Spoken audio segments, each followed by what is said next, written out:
Hi everyone, how are you? Welcome to today's video. Are you wondering if you have a thyroid issue, specifically hypothyroid? Well, today I'm going to talk about what makes hypothyroid worse. I'm going to highlight 10 key things you might know you're doing or by accidentally be doing that may be inhibiting your thyroid function and contributing to hypothyroid, which is also known as underactive or sluggish thyroid, which is very tied to your metabolism and will slow things down. So what I want to just touch on first are some of the most common signs of hypothyroid. And if you haven't watched my 10 most common signs of hypothyroid video, I will link in the description below so that you can go and check it out as well. But if you're experiencing things like hair loss, eyebrow thinning, cold hands and feet, weight gain, troubles losing weight, retention, puffiness, especially in the face, anxiety, depression, irregular cycles, low mood, if you are finding your hunger signal has significantly reduced and or you really rarely ever feel hungry, you don't have much of an appetite, you're constipated, you have muscle weakness, dry, flaky skin, these are some very common signs of hypothyroid. Now, of course, what we want to do is we want to always get hormone testing done to back up the symptoms that we suspect are contributing to our hormone imbalance.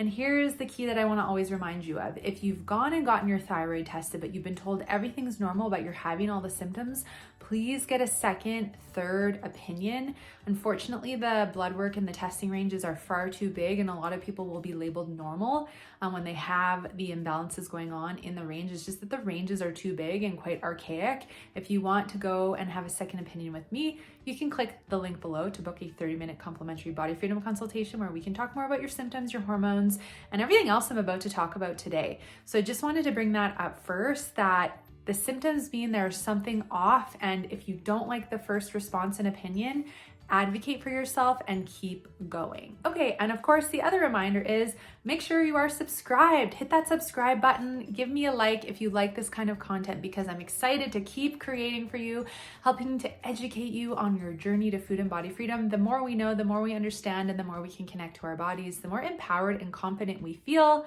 We can take the steps to course correct the oops things we might be doing that are throwing our hormones out of whack, fueling symptoms we don't want, fueling emotional eating, and a lot more. And welcome to all the new subscribers. My name is Romaniuk, and I'm an emotionally eating, digestive, and hormone expert with almost 11 years experience helping people all over the world to claim food and body freedom. So without further ado, let's dive in. So the first thing you might be doing that could be making your thyroid issues worse is consuming caffeine and too much caffeine. So I'm talking coffee, I'm talking black tea, I'm talking energy drinks. But unfortunately, what ends up happening, number one, with coffee is a lot of it is very, very high in mold. And a lot of us have a fungus bacterial gut issue, and that is feeding that unhealthy bacteria or fungus, which makes it grow, which is inflammatory, which I'm going to talk about soon. And it also overstimulates the body. And the more overstimulated the body, of course, the more stressed the body, the more that suppresses our thyroid function. So ideally, we want to go with more herbal teas, hydration with, water that isn't ideally from the tap, but to focus on going with caffeine-free options. So one of my favorites to sub for coffee is Dandy Blend, which you can get online and get it shipped right to your door. Okay, second is inflammation. Inflammation is one of the worst things for the thyroid.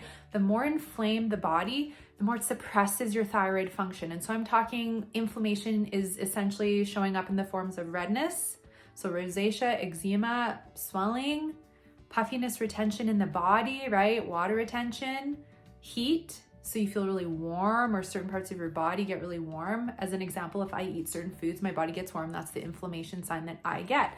Or pain. So if you're constantly in pain, or you have an autoimmune condition where there's a lot of pain, or you have old injuries, there's just this constant pain and inflammation, back pain, leg pain. These are all signs of inflammation. Bloating, cramping are also signs of inflammation. So what happens with inflammation is the more inflamed we are, it really does cause stress in the body. And it really, I guess you could say, weakens the ability of the thyroid to function optimally and properly.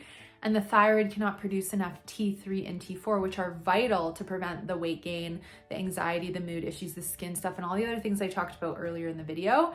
And so what ends up happening is we don't produce enough T3 and T4. And the other part of it is the more inflamed the body, the more stressed the body, and that stimulates for the pituitary to produce too much thyroid stimulating hormone, or TSH. And if we have too much TSH in the body, that pushes us into more of a hypothyroid picture. So we want to work on reducing inflammation.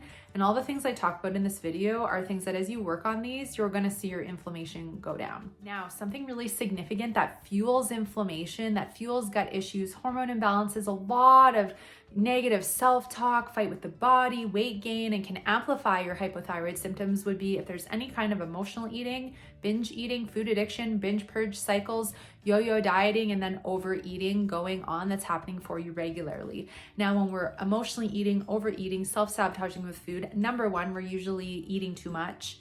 Number two, we're usually picking really processed foods, and those amplify this inflammation that I was just talking about. They mess with our gut health, they mess with our hormones, our mood.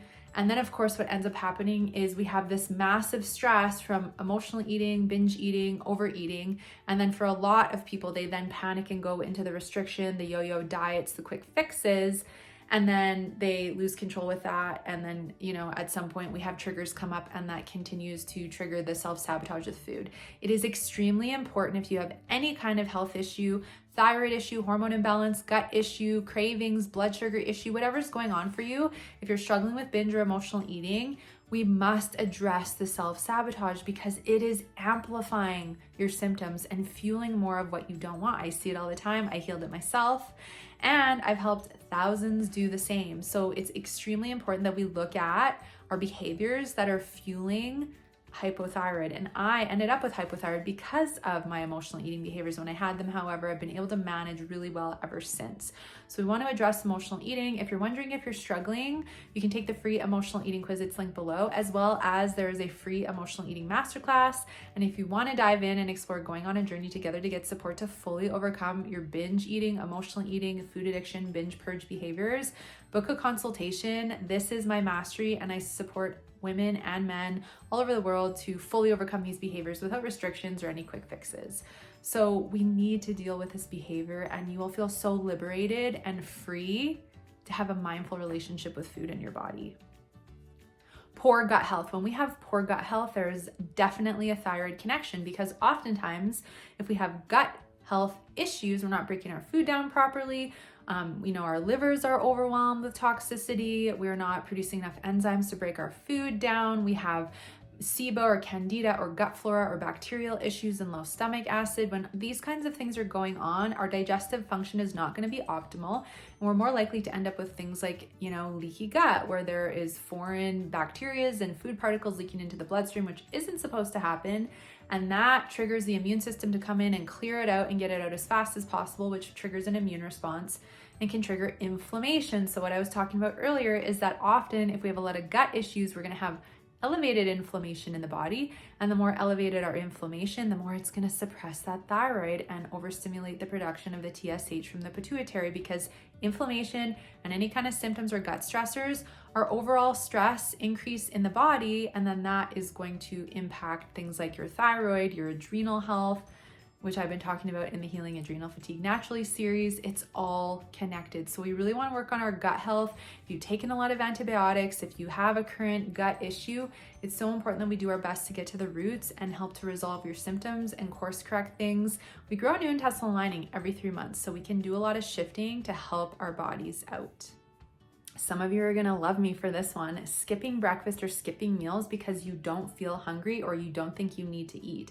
So one of the biggest problems with the thyroid and skipping meals is that the thyroid and metabolism are like best friends. And if your thyroid is hypothyroid and it's sluggish, this directly impacts the metabolism and slows it down. So the best way I like to describe it is a wood stove.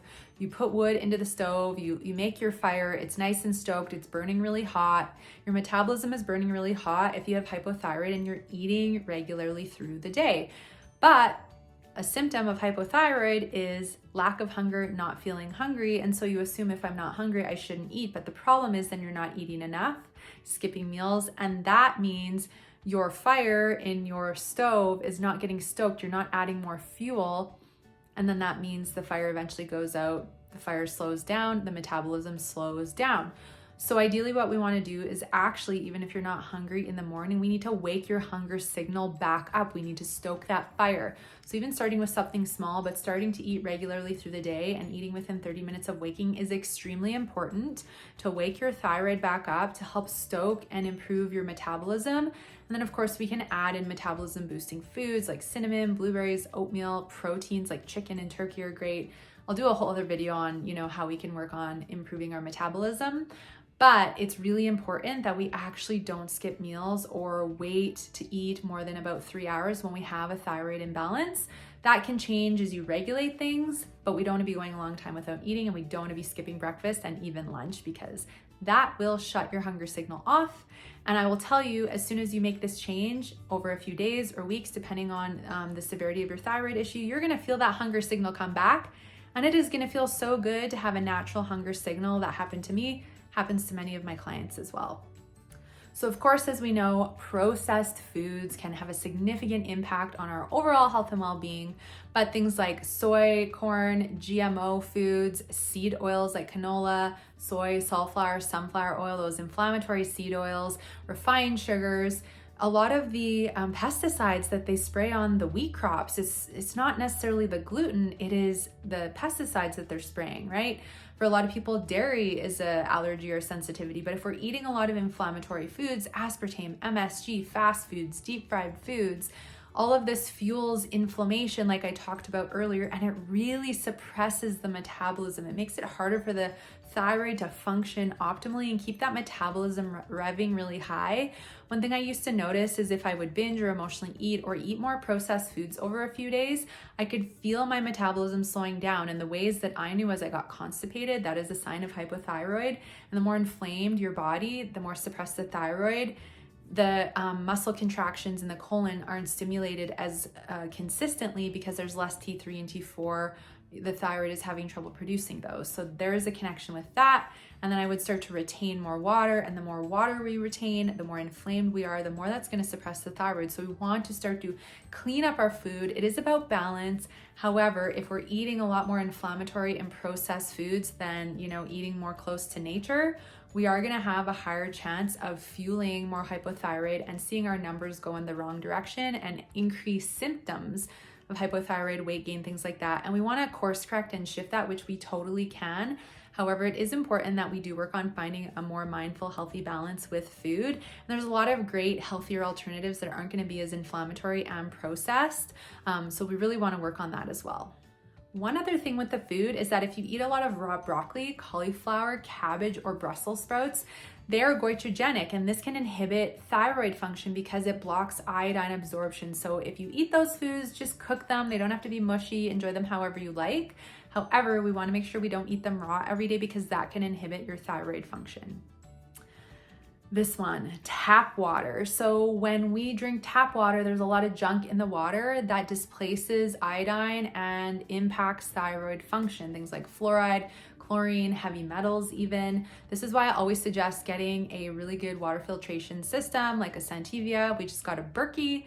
But something that's going to filter the junk out of the water, because it does make a big difference. And if you can't get something like that, at least get some kind of a water bottle with a little filter or a Santivia jug or something like that. Ideally, if you can avoid tap water and bottled water, which is all kinds of plastics and other junk in it, that is ideal for thyroid function. And it's just even making some of these small changes like cooking those brassica vegetables and limiting your tap water intake that can make a big difference for you. So up next, stress and adrenal health. The more stressed we are because you've overbooked your schedule, you're people pleasing, you feel guilty saying no to others, you feel guilty making yourself a priority. Like, how many of you are last on your priority list? That doesn't help your body heal, and that doesn't help your health and well-being, and it does not help your thyroid function better. So if we're in these behaviors where we're always going and we're hustling and we're overbooked and we're exhausted, we're not getting enough sleep, we're surviving off caffeine and empty calorie foods, this all adds up in the body. And like I've talked about in the adrenal fatigue series, your adrenal health is significantly impacted. And so many of my clients have a thyroid issue because they have an adrenal fatigue or burnout issue.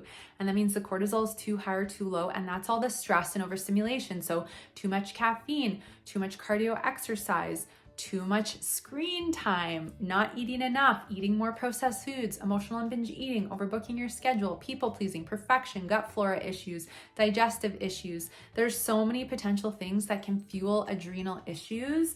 But if we have an adrenal fatigue issue, like I've talked about in the adrenal vlog, and if you haven't watched it yet, the link is below to go and check it out. I really encourage you to do so because this is going to make a lot more sense.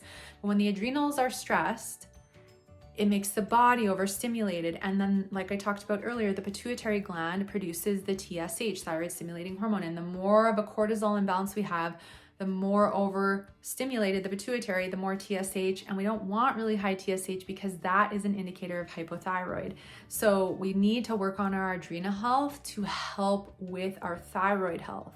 So they're very connected. And that's why it's never just about doing a test and taking a supplement or a medication. It is about getting tested, seeing where your numbers are, getting on the proper support, but it's also about lifestyle changes and the habits, mindsets, behaviors, and beliefs that are keeping you in this hamster wheel that is stressing your body out and you're not gaining relief from your symptoms. So now we're going to go a little bit into the energetic, emotional side. So the thyroid resides in the throat. We have 7 chakras. Our throat chakra is right where the thyroid is. And so I see a lot of my clients, especially women with thyroid issues. And one of the biggest reasons is because they are holding their words back. They're not sharing their opinions. They're not speaking their truth. They're literally choking their words, and you're suppressing and contracting this energy center of the body. And the more you do that, the more it suppresses your thyroid's ability to function. There's so much information on this now, but it's so cool to see my clients start to work on asking for help, saying no, setting boundaries, speaking their truth, coming from love and respect, but expressing themselves, which we all have the right to do. And then all of a sudden they feel some of their thyroid symptoms start to resolve and go away. They start to feel so much better. And of course, it just feels empowering to step into your power and confidence and stop holding back for fear of upsetting others. We gotta clear the people pleasing to help balance the thyroid. This is a really important one. Last but not least, poor sleep. So if you are going to bed really late because you're staying up and you're scrolling on Instagram, you're watching an hour of TikTok videos, you're on your screens, the stimulation of the blue light doesn't help either, and the EMFs being emitted obviously does not help. But if we're staying up really late, you're not getting enough sleep, you're going to bed after 11 p.m. most nights, this all really has an impact on your thyroid function, your adrenal function, like every aspect of your being. When we don't sleep well, our dopamine and serotonin, which are our mood boosting neurotransmitters, are lower, which means our mood can be lower. And then if you throw a hypothyroid on top of that, which can amplify low mood, that can make you feel even worse when it could be a simple course correct with your sleep that could really help this. So what we want to start working on is sleep hygiene, ideally getting to bed before 11 p.m. because optimal hormone balance is happening between 11 p.m. and 1 a.m. And ideally we want to get at least 8 hours of sleep a night if we can. And if you're going, well, I'm having trouble falling asleep, so that's hard. Well, that could be an adrenal issue, and even more of a reason to reach out and book a consultation so we can chat more.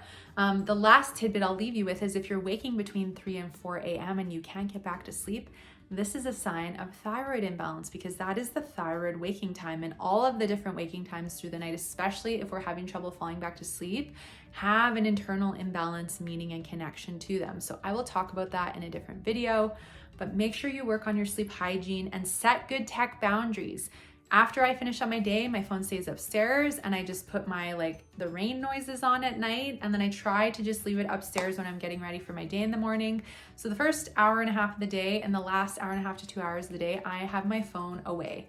We need to detox from technology, we need to destimulate, and we need to rest our bodies. This is so important. So just pick one thing that you want to start working on to take one little step, and it's going to make a significant impact on improving thyroid health.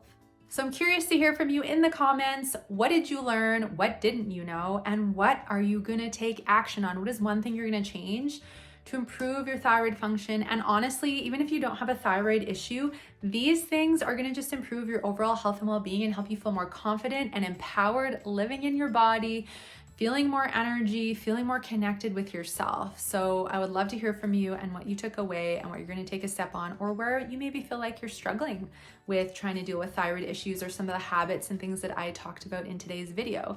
Last but not least, like I said earlier, make sure you subscribe, hit the notification bell so you don't miss updates on when new videos drop. and give it a like if you liked it, because that helps me decide what kind of content I'm gonna keep giving to you guys to just assist you on your journey to food and body freedom. Thanks again for joining me. We'll see you again for the next video. Take care, and like I always say, there's no better time than the present to take action on your health and to help your thyroid be a little happier today.